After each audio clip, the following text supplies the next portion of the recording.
Olá, gente querida do coração verde e amarelo, Jornal Foco do Brasil, compromisso com a verdade. Sou Cleiton Basso em mais uma edição, convidando você a participar. Deixe o seu comentário, o seu like e observe o QR Code na tela, hein? Participe, tornando-se membro aqui do canal. Pega o seu celular aí, faça a leitura do QR Code na tela e esteja com a gente como membro aqui do Foco do Brasil. Gratidão também pela sua participação, o seu like, o seu comentário. Nos conte de qual lugar abençoado do Brasil você assiste o Jornal Foco do Brasil. E não perca de segunda a sábado a primeira edição do Jornal Foco do Brasil com Leonardo Miller. Vamos agora às notícias desta edição. Candidato à reeleição, o presidente da República, Jair Bolsonaro, disse nesta quarta, dia 14, que vai zerar as invasões de propriedades rurais ao garantir o título de propriedade aos trabalhadores assentados. Ele esteve em Presidente Prudente, no interior de São Paulo. Vamos zerar nos próximos anos as invasões de terra, porque daremos dignidade aos assentados do MST, Movimento dos Trabalhadores Rurais Sem Terra, titulando terras para eles, disse Bolsonaro em entrevista ao desembarcar no aeroporto, onde falou sobre outros assuntos. O MST titulando terras pelo Brasil. Aqui é um local onde o MST sempre foi muito forte. No governo FHC tínhamos invasão de terra por dia. No governo Lula, 20 por mês. No meu, 5 por ano. E vamos zerar nos próximos anos as invasões de terra, porque daremos dignidade aos assentados do MST, titulando terra para eles. Em diversas ocasiões, o presidente Bolsonaro já defendeu a titulação de terras, é uma das etapas da reforma agrária. Seu governo tem quebrado recordes de regularização. O governo tem regularizado propriedades e distribuído títulos de áreas públicas por meio do Instituto Nacional de Colonização e Reforma Agrária, o INCRA, em parcerias com os municípios. Segundo ele, já foram mais de 400 mil títulos entregues em seu governo. Bolsonaro participou também de um passeio de motociata, saindo do aeroporto em direção ao Parque do Povo, onde fez discurso ao lado de políticos locais. Uma multidão, mais uma vez, prestigiou o presidente em Presidente Prudente. Eu vejo por todo o Brasil, onde estive em Sorocaba, hoje aqui em Prudente. Amanhã à noite estarei no Rio de Janeiro. Na sexta, em 2 cidades do Paraná. E no sábado, em 3 cidades do interior do estado de Pernambuco. Como a semana passada, estive em Tocantins. Em qualquer lugar do Brasil que eu vá, ao encontro pela frente um mar de pessoas com as cores verde e amarela.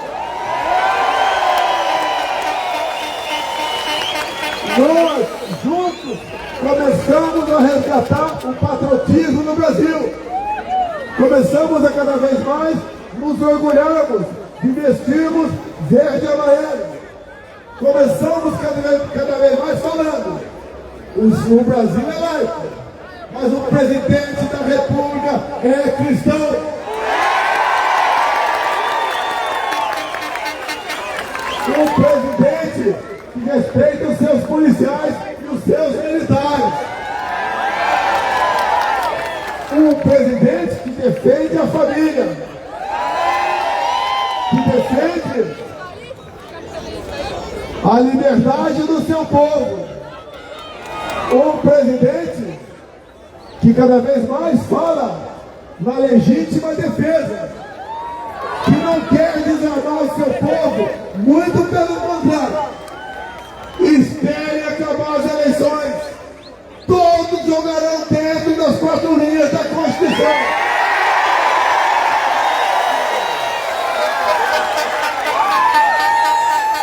Vamos trazer essa minoria que pensa que pode tudo para dentro das 4 linhas da nossa Constituição.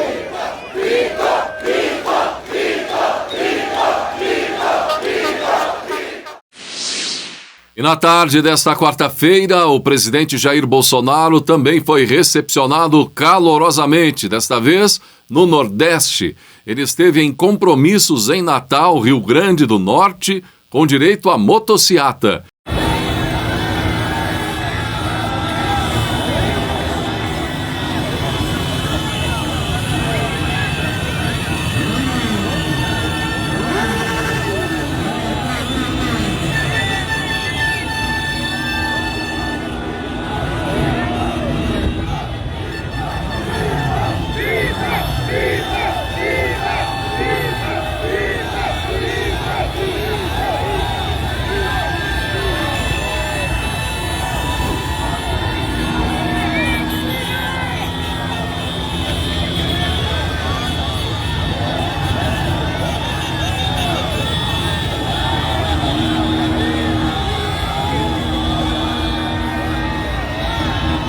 no final do dia, a participação na reunião Mulheres pelo Brasil, que tinha previsão da participação também da primeira-dama Michele Bolsonaro. Essa que foi a 7ª visita de Bolsonaro ao Rio Grande do Norte como presidente, sendo a 3ª a Natal.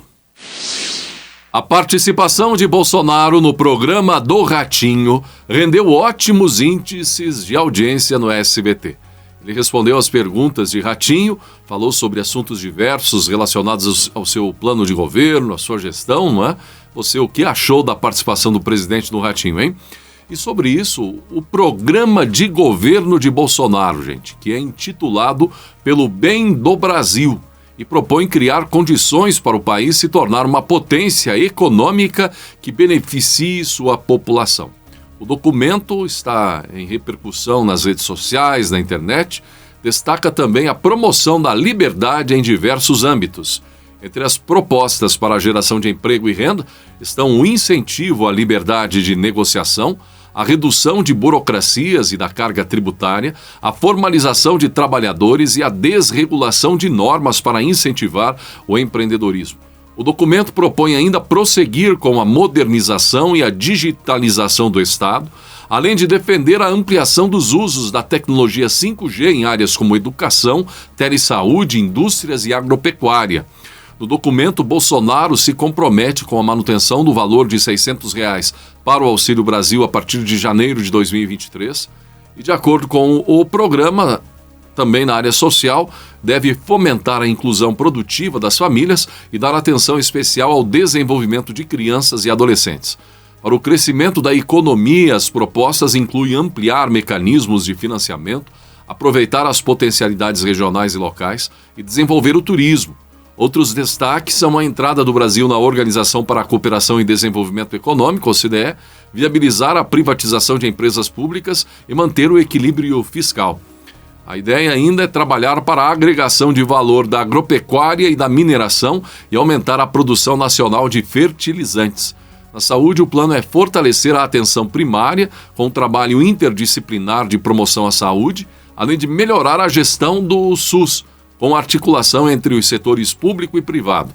A proposta é expandir a assistência social no combate a todas as formas de violência e abandono de mulheres, crianças e adolescentes, pessoas idosas e com deficiência e vulneráveis. Na educação, os objetivos incluem melhorar a posição brasileira nos diversos rankings internacionais e desenvolver a educação em áreas como inteligência artificial e segurança cibernética, agregando valor à economia e melhorando a empregabilidade dos jovens.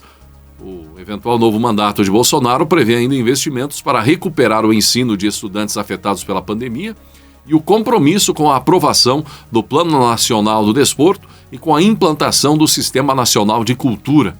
O programa ainda prevê a ampliação do saneamento básico e da distribuição de água potável à população.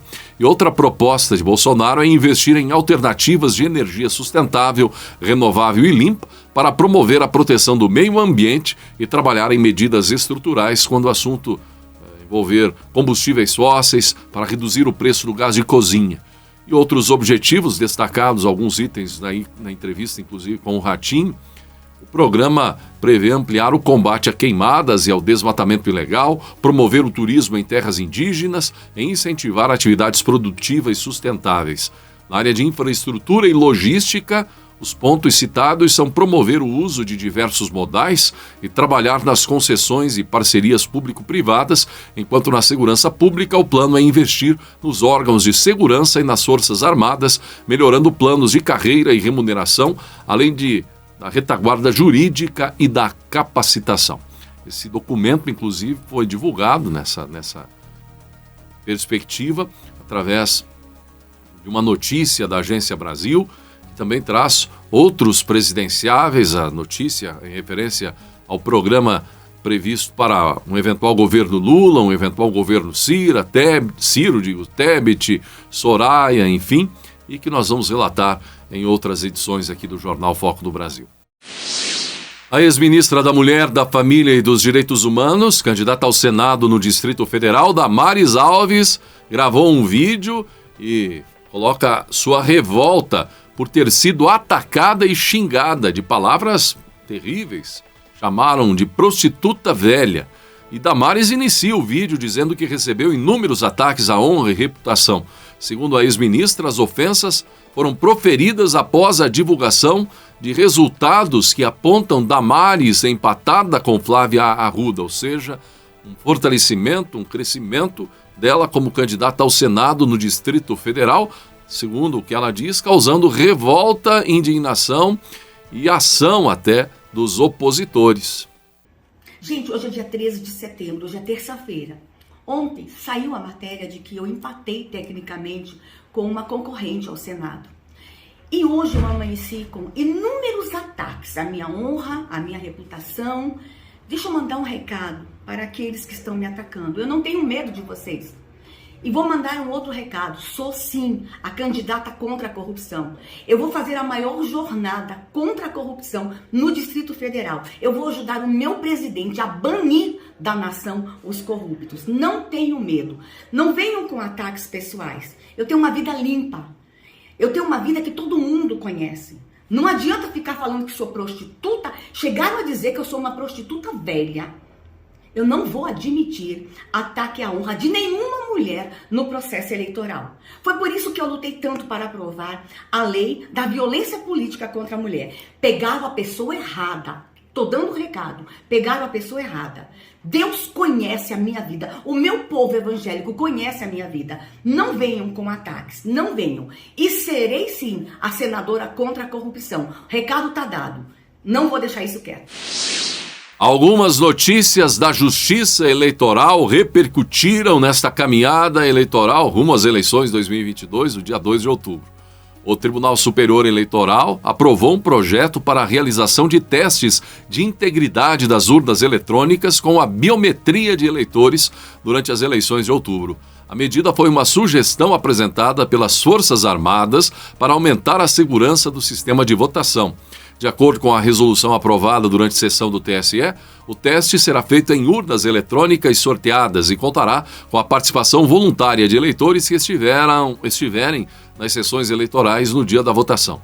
Além dos testes com biometria, a Justiça Eleitoral vai manter os tradicionais testes de integridade, nos quais servidores da Justiça Eleitoral e voluntários votam nas urnas que fazem parte da auditoria para comparação dos resultados com o boletim de urna impresso. Segundo o TSE, cerca de 640 urnas passarão pelos testes de integridade. Nas eleições de 2018 foram 100 aparelhos.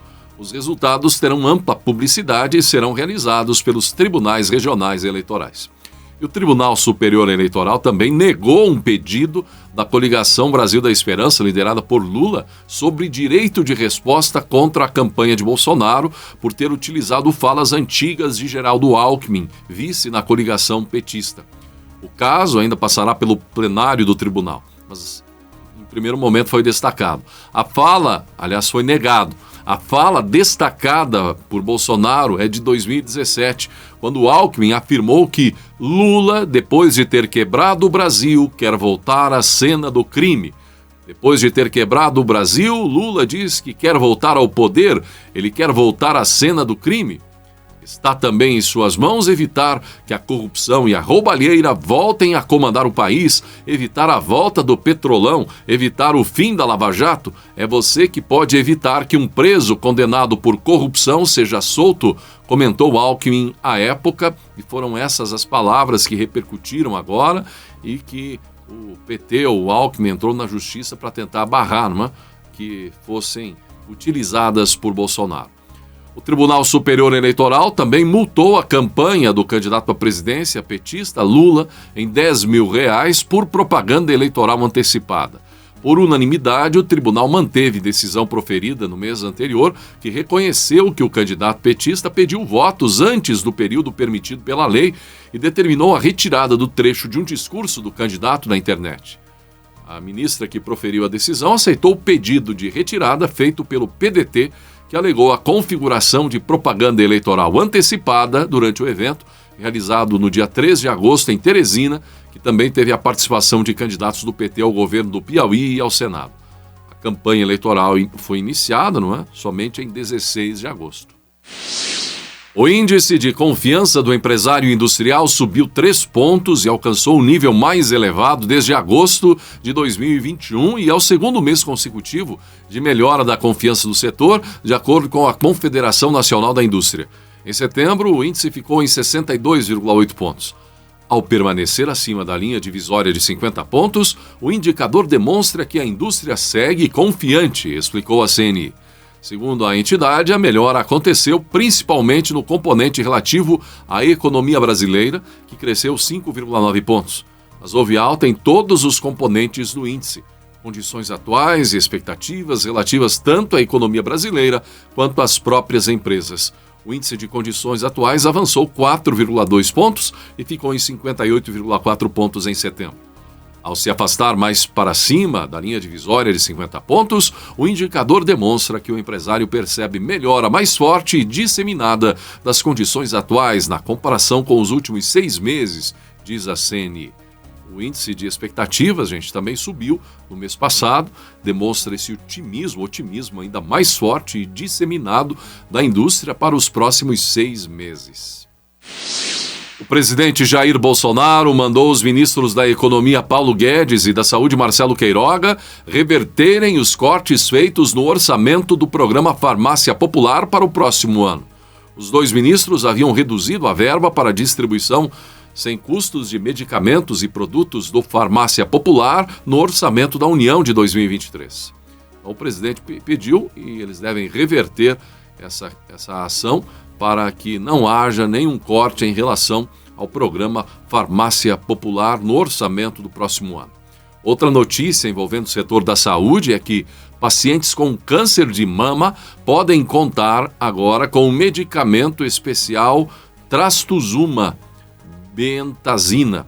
Bentazina que é indicado, gente, em monoterapia. É um método ali que o processo de tratamento é realizado utilizando apenas uma droga ou procedimento para tratamento de pacientes classificados em um determinado nível da doença. A portaria que incorpora o medicamento ao SUS foi publicada no Diário Oficial da União.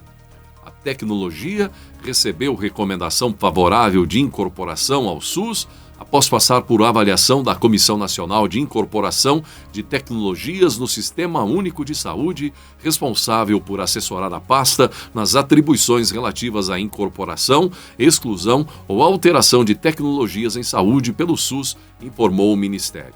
De acordo com a Organização Mundial de Saúde, gente, em 2018, mais de 620 mil mulheres morreram de câncer de mama em todo o mundo. No Brasil, o número total de novos diagnósticos ao ano chega a 60 mil, resultando em uma taxa de incidência de 60 casos para 100 mil habitantes. Então, essa incorporação vem ajudar, é mais uma ferramenta para tratar essa doença que assombra tantas mulheres. E essa confusão desnecessária nesse momento, não é? E em qualquer outro momento envolvendo um deputado estadual de São Paulo e a jornalista Vera Magalhães nesse debate na TV Cultura de São Paulo entre os candidatos ao governo do estado. E o candidato ao governo de São Paulo, o ex-ministro Tarcísio de Freitas, ele se manifestou publicamente sobre, você viu essa discussão ali entre o deputado estadual paulista, Douglas Garcia, e a jornalista Vera Magalhães. A confusão ocorreu minutos após o encerramento do debate para o governo de São Paulo, realizado na TV Cultura. Foi nesta terça, dia 13 à noite. E o ex-ministro Tarcísio publicou o seguinte em relação à confusão.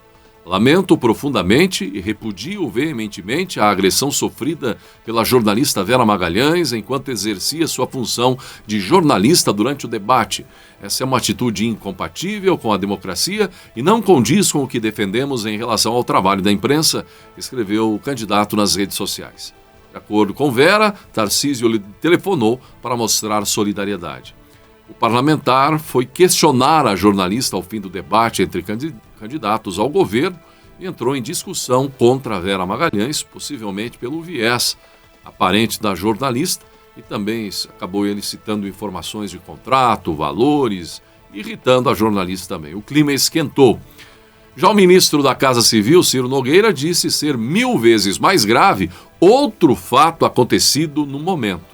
Você que viu essa repercussão pode até opinar aí também, não é? O que você acha disso? O fato de o mediador da TV Cultura, Leão Serva, ter tomado e tirado o celular do deputado estadual Douglas Garcia.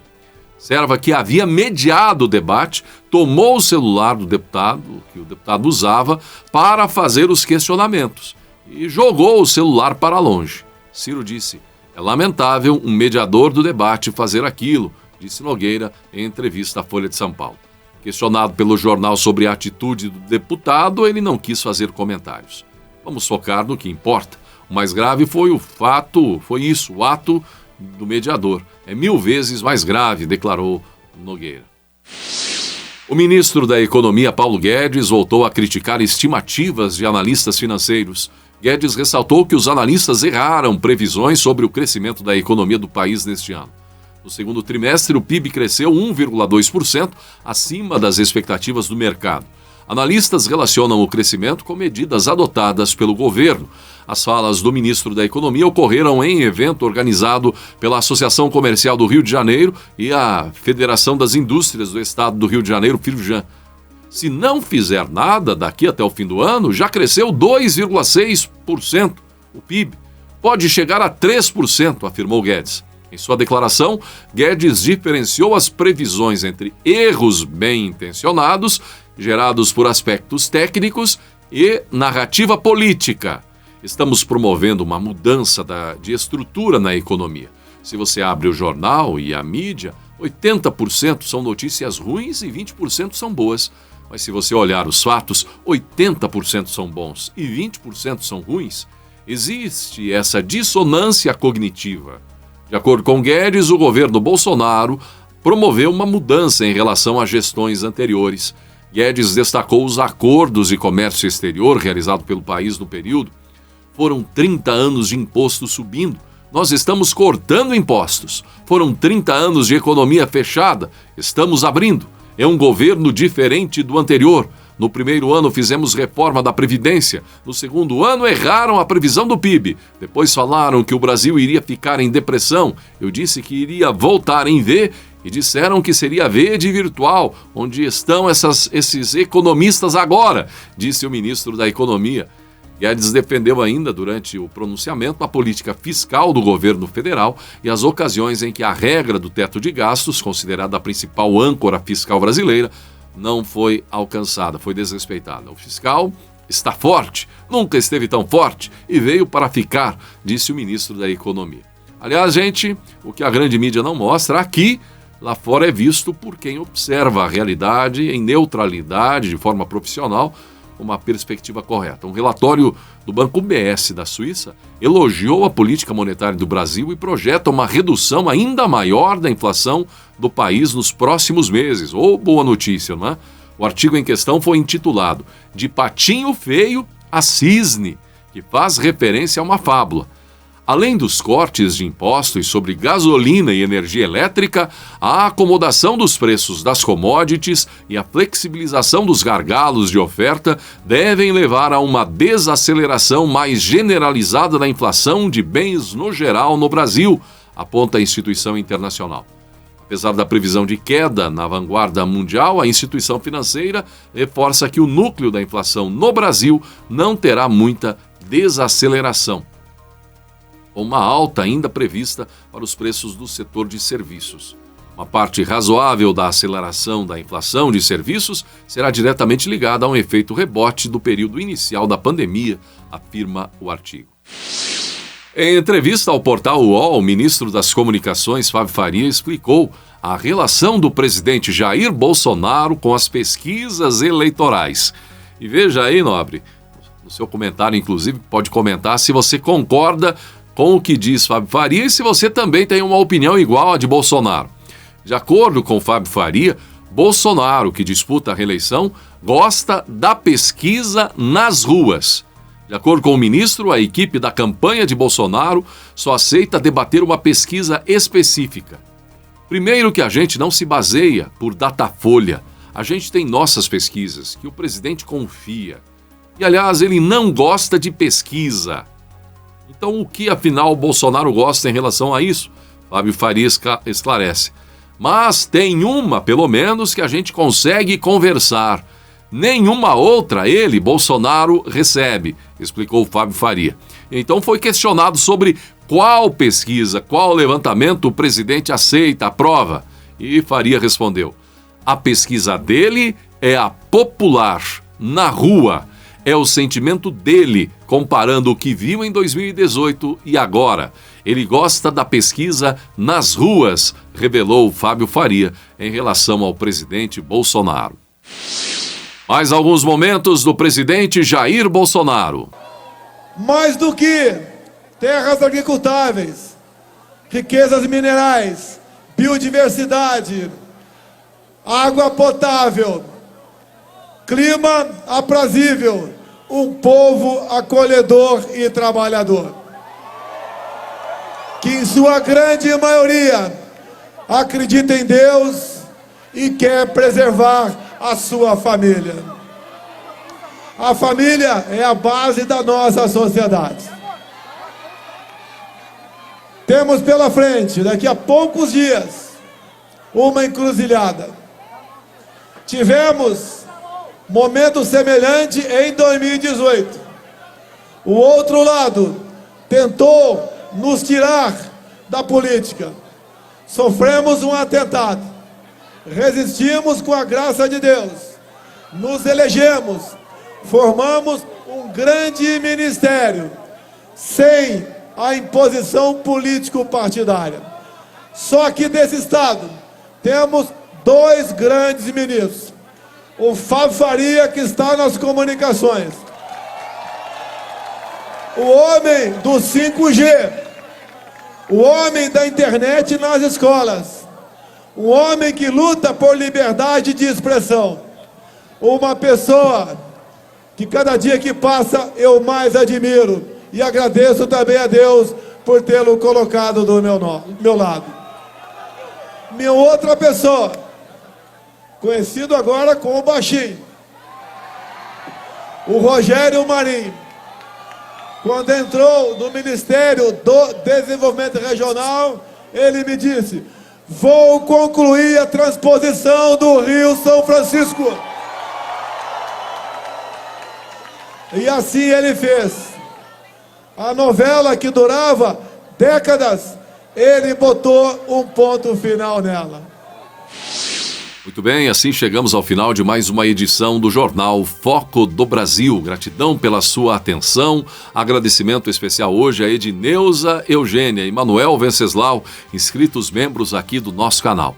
E torne-se membro, é fácil, aponte o leitor de QR Code do seu smartphone para a tela, o QR Code está aí na tela, e você também pode se tornar membro do nosso canal. Lembrando que no primeiro mês a assinatura está com 50% de desconto. Gratidão pela sua atenção e que Deus abençoe a você e a sua família.